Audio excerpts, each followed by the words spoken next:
अस्सलाम वालेकुम, क्या हाल है बेटा? आप सब ठीक है? I hope you are fine and healthy और सेफ।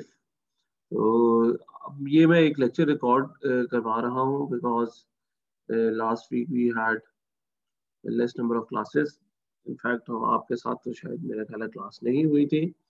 सो इसीलिए मैं उसको कवर करने के लिए और मोस्ट प्रोबेबली शायद हमारी इस वीक भी क्लासेस कुछ मिस हो जाए due to some activities that are happening around the university।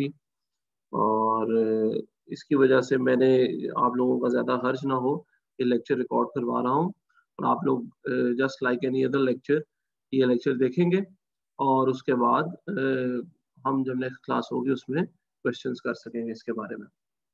और साथ ही आप लोगों ने अपनी अटेंडेंस नीचे कमेंट सेक्शन में मार्क कर देनी है। तो चलो जी, हम लोग लास्ट क्लास का थोड़ा सा रिकैप अगर करें तो हमने ये IS-1 स्टार्ट किया था और उसमें हम कुछ डेफिनेशंस पढ़ने लगे थे जिसमें हमने एसेट्स की बात की थी। एसेट्स क्या होते हैं, एसेट्स की कुछ टाइप्स देखी थी और उनके कुछ एग्जांपल्स हमने देखे थे और साथ ही हमने ये भी देखा था कि एसेट्स कहाँ पे जाते हैं बैलेंस शीट में, किस तरह से प्रेजेंट होते हैं। देन हमने लाइबिलिटीज की बात की थी, लाइबिलिटीज क्या होती हैं और उनकी टाइप्स क्या थी और उनके एग्जांपल्स देखे थे। और ये इससे ना आपको कुछ क्लैरिटी हो जानी चाहिए। आप ये टर्म्स बार बार सुनते आए हैं, पहले सेमेस्टर से सुनते आए हैं, आगे भी सुनते आएंगे। तो जब भी आइंदा ये टर्म आपके सामने शेयर की जाए, बोली जाए, तो आपको फौरन पता चल जाना चाहिए कि अच्छा एसेट की बात हो रही है तो ये होगा, लायबिलिटी की बात हो रही है तो ये होगा। ठीक है, तो एक आप लोगों को बेहतर अंडरस्टैंडिंग डेवलप हो गई है रिगार्डिंग एसेट्स एंड लायबिलिटीज ये होते क्या है। नेक्स्ट बढ़ते हैं अगले डेफिनेशन की तरफ और वो जिस तरह आपके सामने आ रहे हैं डेफिनेशन में नीचे लायबिलिटीज के बाद हमने करनी है इक्विटी या कैपिटल की डेफिनेशन। चलिए, दिस इज इक्विटी, कैपिटल या इक्विटी। आईकॉम वाले एक टर्म से बखूबी वाकिफ है, कैपिटल। इवन आप लोग भी वाकिफ हो गए होंगे कैपिटल, ठीक है, क्योंकि आपने कैपिटल को काफी डिटेल में पढ़ा है। और अगर मैं क्लास में होता तो मैं आपसे जरूर पूछता कि जी क्या है कैपिटल। तो आप में से मेजोरिटी ने ये जवाब देना था, खासतौर पर आईकॉम वालों ने, सर वो पैसा जो बिजनेस चलाने के, बिजनेस शुरू करने के लिए लगाया जाता है, इन्वेस्ट किया जाता है। या कोई कहता है सर सरमाए को हम कैपिटल कहते हैं। तो सरमाया क्या है जी, बिजनेस को चलाने के लिए, शुरू शुरू करने के लिए एटलीस्ट आप लोग ये कहते हैं कि पैसा जो लगाया जाता है वो कैपिटल होता है। ठीक है जी, तो बिल्कुल ठीक है एक तरह से, लेकिन this is not what I am looking for. अच्छा, फिर मैं बात करूं, अगर इक्विटी की मैं बात करता, आपसे पूछता कि इक्विटी फिर क्या होता है, तो आप कहते हैं सर इक्विटी कैपिटल ही होता है। ठीक है, और कैपिटल क्या होता है, वो इक्विटी होता है। यानी आप लोगों के नजर में capital and equity are the same thing. अच्छा, दिस इज पार्शियली ट्रू, ये आधा सच है, बाकी आधा क्या है वो हम देखते हैं। बट ये आधा सच है और पूरे के लिए आपको पहले इक्विटी की डेफिनेशन बता दूं that equity is actually the value of ownership in a business. Equity is the value of ownership in a business. यानी आपकी मलकियत जिसकी भी है, जितनी भी है, उसकी टोटल वैल्यू क्या है, वो इक्विटी कहलाती है। फॉर एग्जाम्पल, आप लोग बैलेंस शीट में जब देखते हैं इक्विटी तो उसके नीचे शेयर कैपिटल देखते हैं, शेयर प्रीमियम वगैरह देखते हैं, जो भी देखते हैं जी, वो सब बेसिकली वो पैसा है जो कि ओनर्स का है। अब ओनर्स ने लगाया या नहीं, ऑब्वियसली वो लगाया होगा। ओनर्स ने इन्वेस्ट किया पैसा बिजनेस के अंदर, तो वो टोटल मालियत है उनकी ओनरशिप की कि उनका पैसा इतना लगा हुआ है बिजनेस के अंदर। लेकिन दूसरी तरफ अगर आप देखें तो ओनर्स ने ये पैसा लगाया तो है, और ये लगाया था, जब भी लगाया था ये शुरू में लगाया था तो वो तो आ गया ओनरशिप के अंदर। लेकिन अमूमन क्या होता है that this amount is invested periodically. तो एक ही दफा से पैसा लगाने को कैपिटल या इक्विटी नहीं कहते, ये जो स्टार्ट करने में पैसा लगा। ओनर्स वक्तन फवक्तन बिजनेस में पैसा डालते रहते हैं, लगाते रहते हैं, और वो सारे का सारा इक्विटी कहलाता है। अब ओनर्स से मुराद हमारी यहाँ पे शेयर होल्डर्स है, ठीक है। वो कैसे पैसा लगाते हैं, मैं आपको ना वो प्रोसेस बता देता हूँ जो आपने ना पढ़ा भी होगा, वो जो बिजनेस का आपने पहले सेमेस्टर में पढ़ा है subject contemporary issues, I guess उस नाम से पढ़ा, पहले I2B के नाम से होता था। तो प्रोसेस क्या होता है कि जब भी एक कंपनी बनती है, पब्लिक कंपनी की बात कर रहा हूँ, बड़ी कंपनी की बात कर रहा हूँ, छोटी छोटी कंपनियों में भी तकरीबन ऐसा ही होता है, बट बड़ी कंपनीज में क्या होता है that whenever a company is form they have a requirement to raise a particular amount of capital from the public। यानी ये कंपनी ऑर्डिनेंस के अंदर ये चीज है और ये गवर्नमेंट की तरफ से, अथॉरिटीज की तरफ से उनके ऊपर लाजिम होता है कि वो पब्लिक से कुछ पैसा इकट्ठा करें। अब पब्लिक से पैसा कैसे इकट्ठा किया जाता है, उनको दावत दे के कि आए हमारी कंपनी के अंदर इन्वेस्ट करें। दावत कैसे दी जाती है, एक प्रोस्पेक्टस के थ्रू। ये टर्म्स आपने पढ़ी हुई है, मैं वो प्रोसेस को थोड़ा सा इलेबोरेट कर रहा हूँ आपके लिए। तो कंपनी एक दावतनामा देती है जिसको हम प्रोस्पेक्टस कहते हैं लोगों को कि आओ जी हमारी कंपनी के अंदर इन्वेस्ट करो पैसे और हमारे ओनर बन जाओ। और वो दावतनामे के साथ एक फॉर्म भी होता है जो फिल करना होता है। इसी तरह का एक प्रोसेस होता था, आप लोगों ने पता नहीं वो फॉलो किया नहीं। ये किसी भी कॉलेज यूनिवर्सिटी में भी एडमिशन लेना तो ऐसे ही होता है कि प्रोस्पेक्टस इशू करते हैं, उसके साथ एक फॉर्म मिलता है, वो फॉर्म आपको फिल करना होता है to show your interest in that particular thing, जिसके लिए वो प्रोस्पेक्टस और वो फॉर्म इशू किया गया। तो प्रोस्पेक्टस एक एडवर्टीजमेंट है।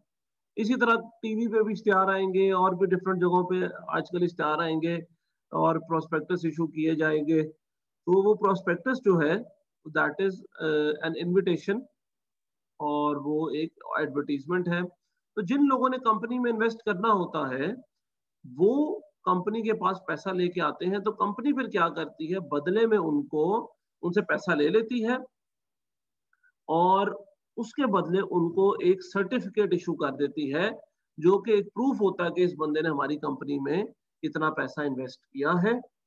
और उस सर्टिफिकेट को हम कहते हैं शेयर, ठीक है। एक शेयर सर्टिफिकेट होता है, जो हम बात करते हैं जी शेयर्स कंपनी के खरीद लें, शेयर ले लें। तो ये शेयर का क्या मतलब है, एक तो शेयर उस सर्टिफिकेट को कहते हैं जो कि आपको इन्वेस्ट करने के बाद मिलता है एज एन एक्नॉलेजमेंट। दूसरा शेयर का मतलब हिस्सा भी होता है। इंग्लिश की अगर बात करें तो हिस्सा, किस चीज का हिस्सा, ओनरशिप का हिस्सा। So a share is actually a share of the ownership of the company. तो हम क्या करते हैं, आसानी के लिए, अपनी कैलकुलेशंस की आसानी के लिए हम तमाम ओनरशिप को डिवाइड कर देते हैं छोटे छोटे हिस्सों में, और जिसमें जो सबसे छोटा यानी एक हिस्सा होता है उसको हम कहते हैं कि दिस इज द शेयर, और ये this is one share. And if you want to invest in a company you have to invest minimum of that amount. For example, अगर एक कंपनी अपना शेयर 100 रुपए का बेच रही है तो आपको उस कंपनी के अंदर मिनिमम इन्वेस्टमेंट 100 रुपया करनी पड़ेगी, यानी एक शेयर तो खरीदना पड़ेगा। तो शेयर की एक और डेफिनेशन है minimum investment required in a company या required to become an owner of the company, ठीक है। ये भी शेयर की ही वैल्यू है, डेफिनेशन है। तो बात हम कर रहे थे वैल्यू ऑफ ओनरशिप की, इक्विटी की बात कर रहे थे। अब होगा क्या, कंपनी ने एक दफा वो कैपिटल रेज कर लिया जो मिनिमम रिक्वायरमेंट थी, उसके बाद कंपनी अब लिस्ट हो जाएगी एज अ कंपनी। अब कंपनी को वक्तन फवक्तन पैसों की जरूरत पड़ती रहती है और कंपनी इसी प्रोसेस के थ्रू, फिर एक राइट इशू का भी कॉन्सेप्ट आ जाता है, वो खैर हमारे इतना सिलेबस में नहीं है तो उसको नहीं पढ़ते। तो कंपनी फिर वक्तन फवक्तन उस उन जरूरियात को पूरा करने के लिए मजीद शेयर्स इसी प्रोसेस के थ्रू इशू करती रहती है और वो एड अप होते रहते हैं। वो उनकी जो मालियत है, एक तो होता है ना नंबर ऑफ शेयर्स, कितने हिस्सों में आपने डिवाइड कर दिया ओनरशिप को। अब फिर एक उनकी मालियत भी होती है कि उनकी टोटल वैल्यू क्या है उन शेयर्स की। तो वो टोटल मालियत जो है वो इकट्ठी होती रहती है और जो उस डेट तक, यानी आज की डेट तक जितने टोटल इन्वेस्टमेंट लोगों ने एज एन ओनर कर दी है कंपनी में, वो कहलाती है इक्विटी। तो equity is specifically the investment made by the owners of the company. अब एक और डेफिनेशन आपके सामने लिखी था, amount that would be return to the shareholders in case of liquidation. अच्छा, कुछ इक्विटी वो भी होती है, या कुछ अमाउंट वो भी कुछ अमाउंट इक्विटी का पार्ट होती है, वो अमाउंट भी इक्विटी का पार्ट होती है जो ओनर्स ने इन्वेस्ट ना की हो, लेकिन वो ओनर्स की होती है। So basically equity is not only the amount of is not only the amount invested by the owners, balki in fact it is the amount that belongs to the owners of the company. The amount that belongs to the owners of the company is actually equity. तो वो कौन सी amount होती है? एक तो ये जो आपने पैसा इन्वेस्ट किया बिजनेस के अंदर, वो तो है ही है, आपका ओनरशिप का पार्ट है। इसके अलावा कंपनी अक्सर औकात, ये मैं आपकी अंडरस्टैंडिंग के लिए यहाँ पे बुलेट्स बना देता हूँ, एक मिनट, ठीक है। वो कौन सी अमाउंट होती है? एक तो है शेयर कैपिटल, सॉरी ये मैंने नीचे,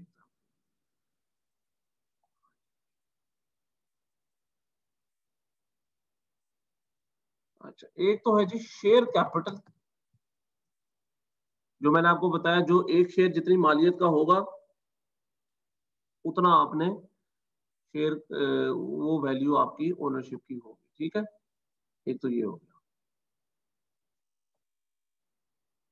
अच्छा, दूसरे में वो वैल्यू, ये तो आपकी इन्वेस्टमेंट थी ना एज एन ओनर। कुछ चीजें कंपनी ओनर्स को ओ करती हैं जो ओनर्स ने इन्वेस्ट नहीं की होती, लेकिन फिर भी कंपनी ने देनी होती है, जिसमें आपको अगर मैं एक नाम दूं तो आप लोग इस नाम से तो वाकिफ होंगे, रिटेन्ड अर्निंग्स। तो रिटेन्ड अर्निंग्स क्या होती हैं? अर्निंग्स हम कहते हैं प्रॉफिट को, रिटेन्ड मतलब जो के कंपनी ने ओनर्स को या ना दी हो कि ओनर्स को, और अपने पास रखी हो। बेसिकली होता क्या है, a company exists to earn profit for the company, for the owners. ये तो आपने डेफिनेशन पढ़ी है, कंपनी का मकसद क्या है? Profit generation for the owners. तो जब आप इन्वेस्ट करते हैं किसी कंपनी में, तो आप वो कहते हैं ना, खैरात तो नहीं कर रहे, अल्लाह वास्ते तो नहीं कर रहे, you are expecting a return, and that return is profit, that return is profit. और प्रॉफिट के लिए ही एक कंपनी में इन्वेस्ट कर रहे हैं, और कंपनी को जब वो प्रॉफिट एक्चुअली होता है तो कंपनी इज लायबल टू पे यू, यानी the owners of the company. वो सारे का सारा प्रॉफिट किसका है? ओनर्स का, जिन्होंने पैसा लगाया उन्हीं का है ना वो सारा का सारा प्रॉफिट। तो कंपनी क्या करेगी, उसमें से कुछ प्रॉफिट आपको दे देगी, कुछ प्रॉफिट आपको डिस्ट्रीब्यूट कर देगी, दे देगी, और उसको वो कहते हैं डिविडेंड, उसको वो कहते हैं dividend. Dividend is that amount of profit which is distributed to the owners of the company. अच्छा, कुछ आपको नहीं दिया जाएगा, कुछ प्रॉफिट आपको नहीं दिया जाएगा, यानी जो टोटल प्रॉफिट था उसमें से कुछ हिस्सा आपको दे दिया डिविडेंड की फॉर्म में, और जो बाकी बचा वो आपको नहीं दिया गया, वो है एक्चुअली रिटेन्ड अर्निंग्स। वो प्रॉफिट जो कंपनी अपने पास रख लेती है उसको रिटेन्ड अर्निंग्स कहते हैं। और ये रिटेन्ड अर्निंग्स किसकी हैं जी? ये रिटेन्ड अर्निंग्स ओनर्स की हैं। और वो तमाम पैसा जो ओनर्स का है उसको हम क्या कहते हैं? इक्विटी। तो इसीलिए रिटेन्ड अर्निंग्स भी इक्विटी की एक एग्जांपल है।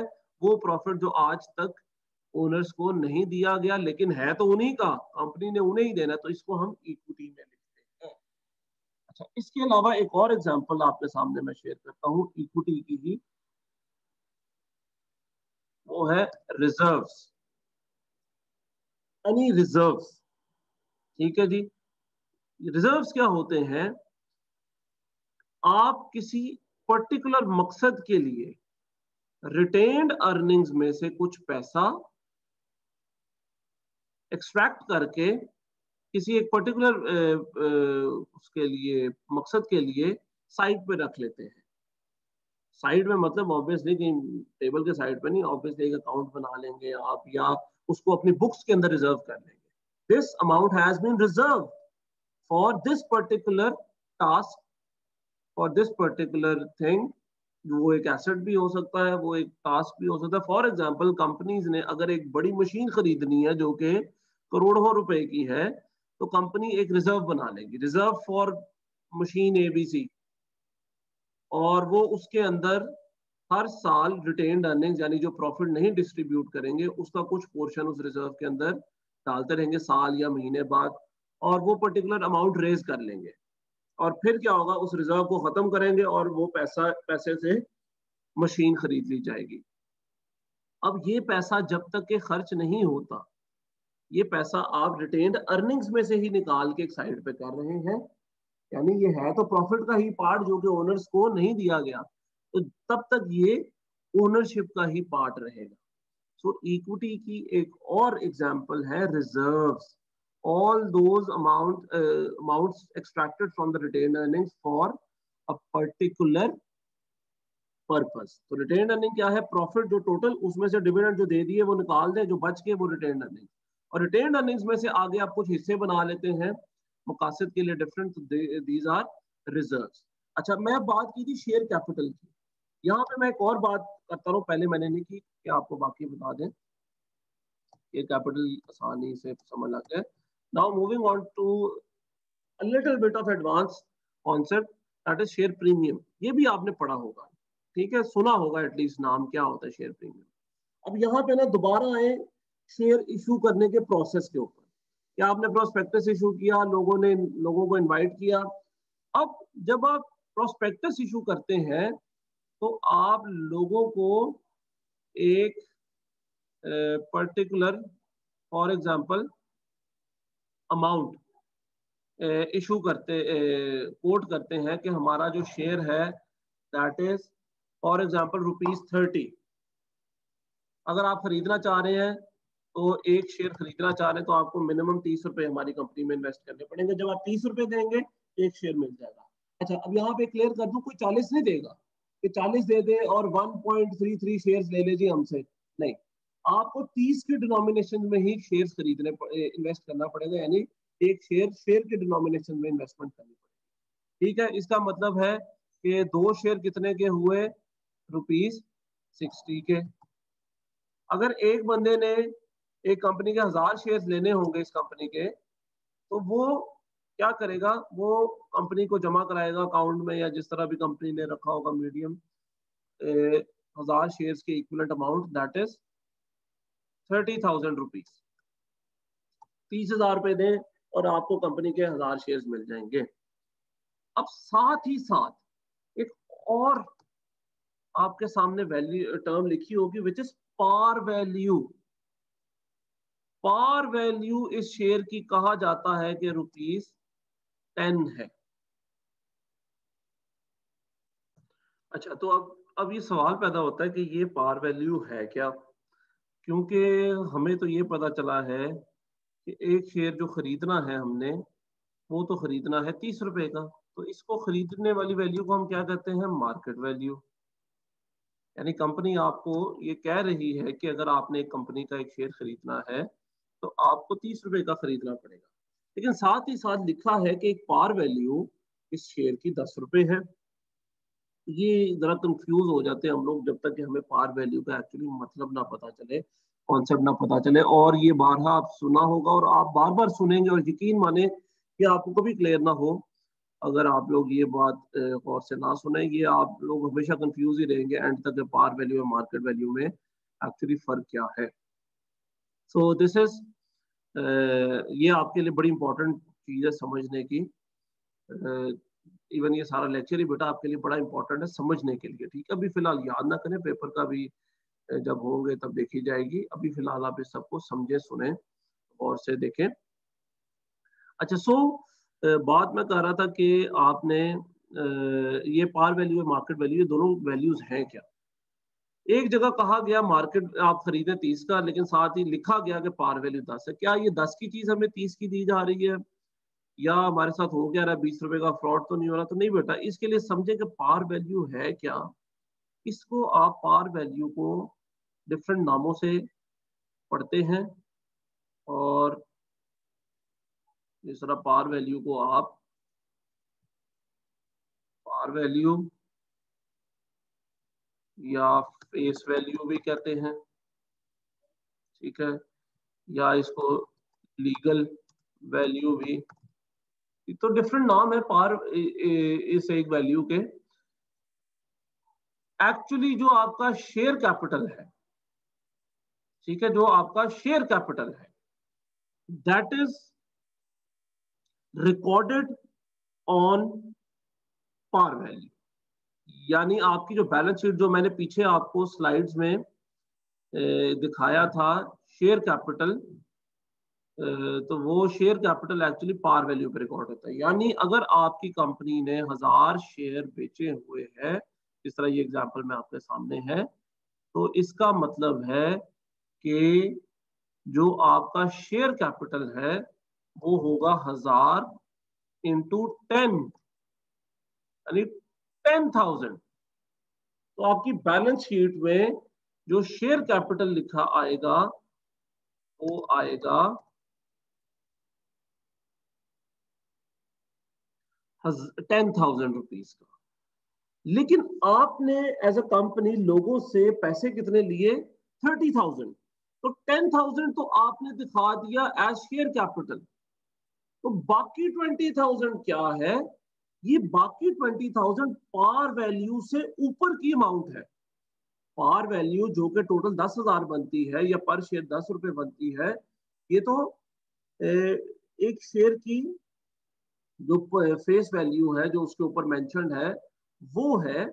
लेकिन इससे ऊपर 20 रुपया भी तो आपने कलेक्ट किया लोगों से, तो इसको क्या आप किसी खाते में नहीं दिखाएंगे, या फ्रॉड करने की कोशिश कर रहे हैं कि आपने दिखाना ही नहीं, हम चुपके से लेके निकल जाएंगे? ऐसा नहीं है।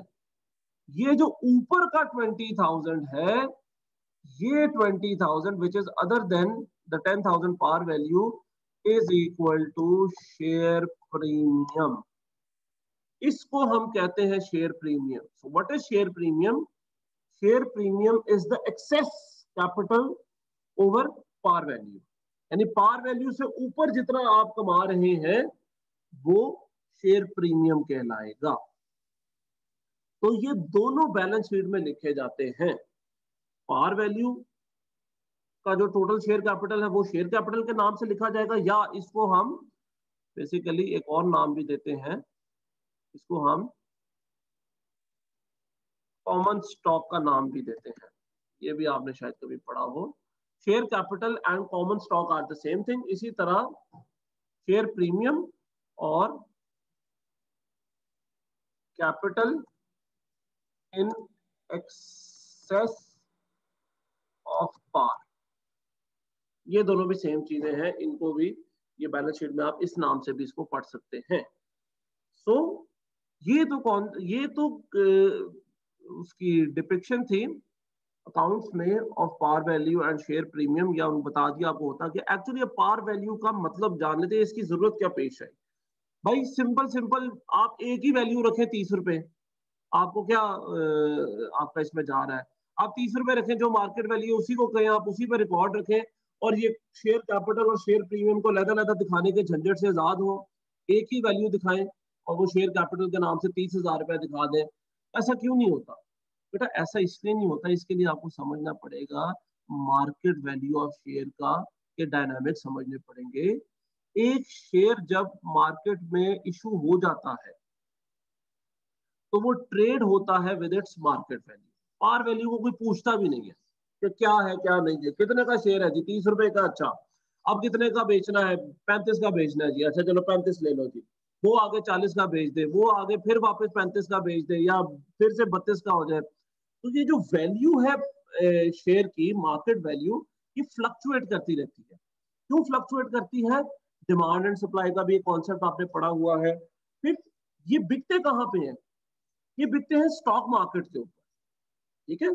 स्टॉक मार्केट के ऊपर ये शेयर्स फिर बाद में बेचे जाते हैं, खरीदे जाते हैं। तो स्टॉक मार्केट में डिमांड सप्लाई की वजह से और डायनामिक्स की वजह से आपके जो शेयर की प्राइस है वो तो बेटा हर सेकंड फ्लक्चुएट करती है। 30 है ना, अगले मिनट ये 31 हो जाएगी।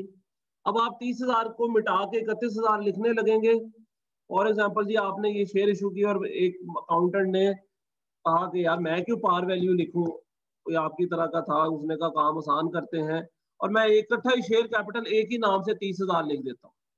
अच्छा, जैसे ही वो 30,000 लिखने लगा, आवाज आई, ओए यार 30,000 ना लिखना। क्यों? शेयर जो है वो हमारा फ्लोट होते साथ ही मार्केट में 31 रुपए का हो गया। ओहो, अच्छा, वो फिर बैक स्पेस करेगा जी और 31,000 लिख देगा। फिर वो लिख के उठने ही लगा था तो एक बंदा आएगा कहेगा यार ना यार, शेयर किसी ने बेचने शुरू कर दिए, उसकी डिमांड कम होगी, सप्लाई ज्यादा होगी, तो 29,000 यानी 29 रुपए का शेयर हो गया, 29,000 लिख लो। अच्छा यार ठीक है, कोई मसला नहीं। वो जैसे ही 29,000 लिख के सेव करने लगा था, पीछे से आवाज है, यार एक काम करो, ये दोबारा ना 32 रुपए का शेयर हो गया, 25,000। तो वो हाथ जोड़ेगा अकाउंटेंट और कहेगा यार, ये मैं तो अपनी आसानी के लिए इसको एक ही वैल्यू पे रिकॉर्ड कर रहा था, which is the market value. ये तो काम मुश्किल बना दिया आपने मेरा। क्यों मुश्किल बना दिया? तो वैल्यू हर, यानी मार्केट वैल्यू पे अगर आप रिकॉर्ड करेंगे तो वो तो हर सेकंड फ्लक्चुएट करती है। एक तो शुरू की वैल्यू है ना, उसके बाद वो हर सेकंड बाद फ्लक्चुएट करेगी। तो अकाउंटेंट क्या पूरी जिंदगी यही करता रहेगा? एक अकाउंटेंट आपको सुबह 9 से 5 बजे तक चाहिए, जो कि स्टॉक मार्केट के हिसाब से आपकी बैलेंस शीट को बार बार बैलेंस करता रहे। वो बेचारा तो ऐसा कोई भी नहीं मिलेगा, ऐसे ये नामुमकिन है प्रैक्टिकली। तो आपने फिर क्या किया? अकाउंटेंट कहता यार पार वैल्यू ठीक थी, 10,000 रुपया मैंने शो किया है इन द मार्केट, और प्रीमियम भी एक ही दफा लिया था, इसीलिए वो भी एक ही दफा शो किया है। अब जब नया शेयर इशू किया जाएगा तब हम वैल्यू को लिखेंगे। तो आसानी इसमें है, या for calculation purposes and for better understanding, companies या अकाउंटेंट्स ने क्या किया कि कॉन्सेप्ट इजाद किया पार वैल्यू का या फेस वैल्यू का या लीगल वैल्यू का, जो कि चेंज नहीं होती शेयर की पूरी जिंदगी। हो सकती है वो एक अलग बात है, लेकिन फिलहाल आप यही समझें कि वो चेंज नहीं होती पूरी जिंदगी। और जितनी भी कैलकुलेशंस या ऑफिशियल या लीगल रिप्रेजेंटेशन होंगी शेयर की, वो पार वैल्यू के ऊपर दी जाएगी। यानी ये एक फर्जी वैल्यू है जो कि कैलकुलेशन पर्पसेस के लिए या रिकॉर्डिंग पर्पसेस के लिए बनाई गई है, ताकि ये बार बार वैल्यू की फ्लक्चुएशन से बचा जा सके। और this is the concept of par value. So what is par value? A legal value given to the share for easier calculation या रिकॉर्डिंग पर्पसेस। कल को जब भी कोई कैलकुलेशन होनी होगी तो वो पार वैल्यू के ऊपर होगी। आगे आप बहुत सी फाइनेंस में भी करेंगे कैलकुलेशन, अकाउंटिंग में भी, तो याद रखिएगा शेयर की हर कैलकुलेशन पार वैल्यू पे ही होती है, और उसका यही रीजन है। ठीक है जी।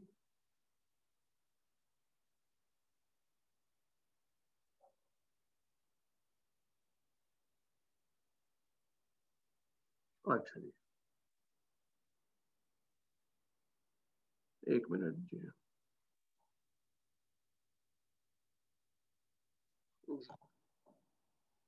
ठीक है जी। अच्छा, फिर ये तो था concept of share value and share premium. इसको मैं अब क्लोज करता हूँ और आपके साथ दोबारा से वो स्लाइड शेयर करता हूँ। तो ये देखें जी, ये डिफरेंस, अच्छा, ये तो था शेयर कैपिटल और premium. Now comes the difference between capital and equity. तो फिर कैपिटल क्या है और इक्विटी क्या है?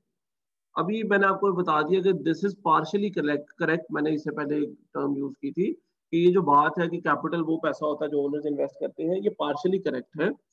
एक्चुअली इक्विटी वो पैसा है जो ओनर्स इन्वेस्ट करते हैं।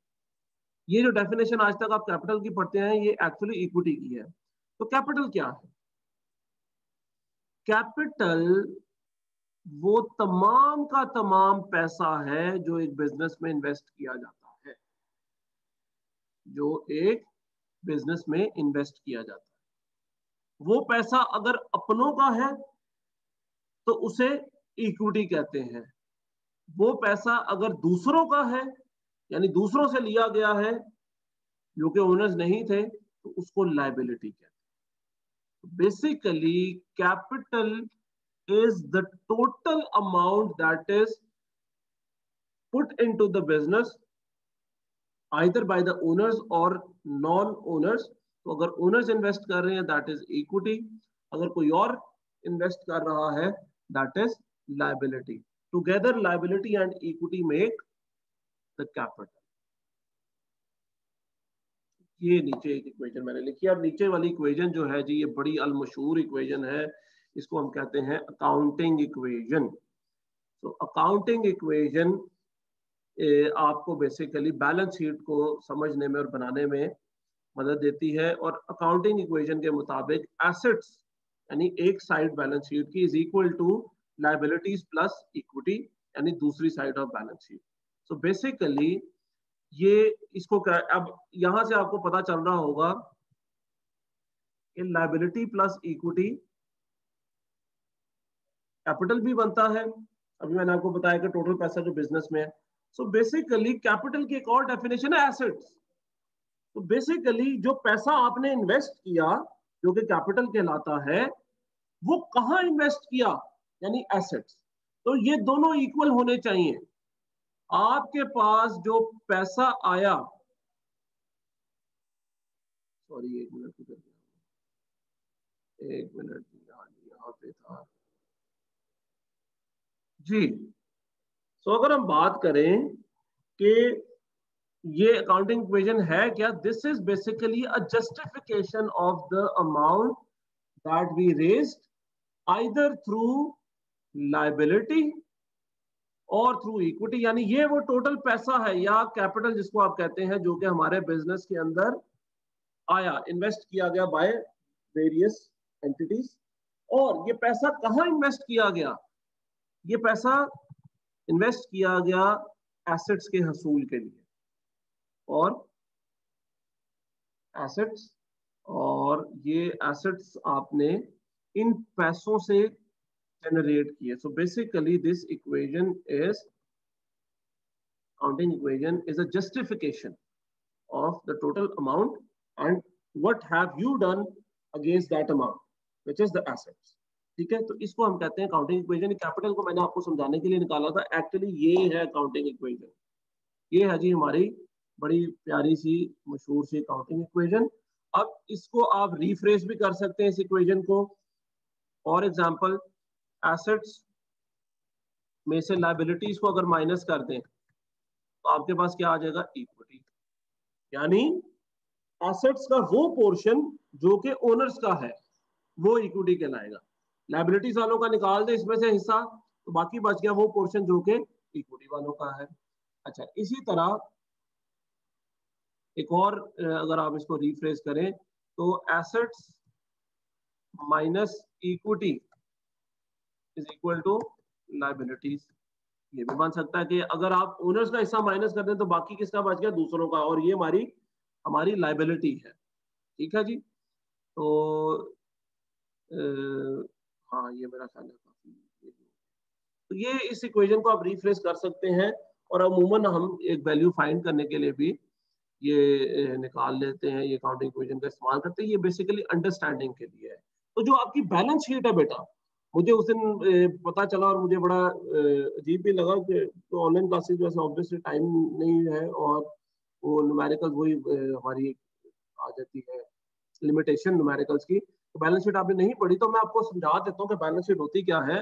बैलेंस शीट एक ऐसा फॉर्मेट होता है, डॉक्यूमेंट होता है, आगे हम इसका फॉर्मेट पढ़ेंगे इंशाल्लाह नेक्स्ट क्लास में, जिसमें एक साइड पे सारे एसेट्स होते हैं और एक साइड पे उनकी अमाउंट होती है कहाँ से ये आए। तो ये वो चीजें हैं जी, फॉर एग्जांपल ये वो मशीन है, ये वो फर्नीचर है, ये वो कैश है हमारे पास, ये वो बैंक अकाउंट है एक्सेट्रा।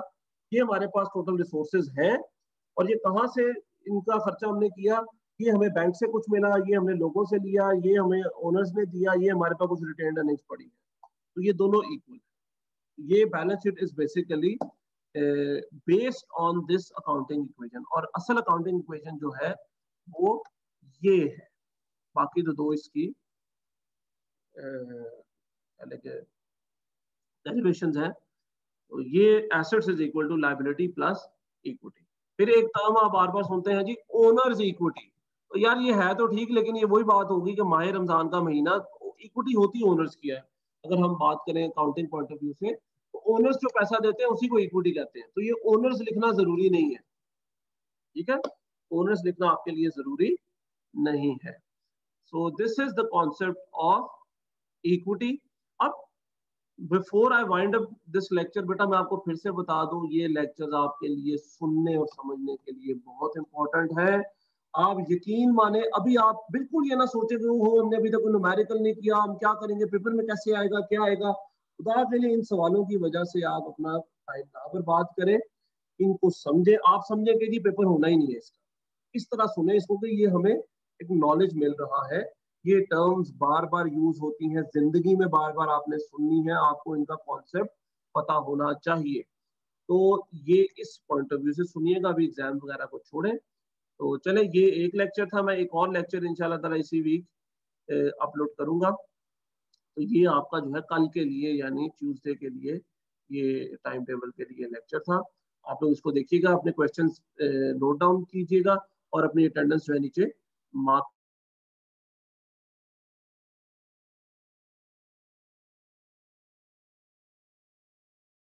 नेक्स्ट लेक्चर के लिए वेट कीजिएगा, अपनी अटेंडेंस नीचे मार्क कर दीजिएगा, और तब तक के लिए अल्लाह हाफिज।